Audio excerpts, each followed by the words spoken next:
মক্কাতে একটি মমি থেকে একবার আশ্চর্যজনক আওয়াজ আসছিল। মক্কাবাসী, তোমরা শোনো, মুহাম্মদ সাল্লাল্লাহু আলাইহি ওয়াসাল্লাম আল্লাহর প্রেরিত রাসূল নয়। নাউজুবিল্লাহ। যার ঘরে এই মমিটি ছিল তার নাম ছিল ওয়ালিদ। ওয়ালিদ অনেক খুশি হয়েছিল আর সব লোকজনকে পরের দিন একত্র করল। আর আমাদের পিয়ারে নবীকেও ডাকা হয়েছিল।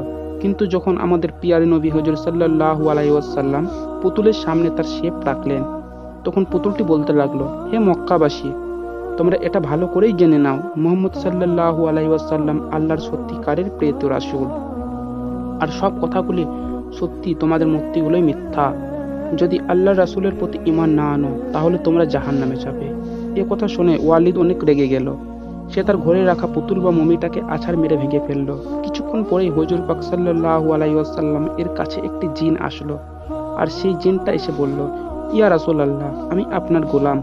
কালকে একটা কাফের জিন এই পুতুলে ঢুকে গিয়েছিল, যাকে আমি আজ মেরে ফেলেছি। আর আজ যা বলেছি সেটা আমিই বলেছি। সুবহানাল্লাহ।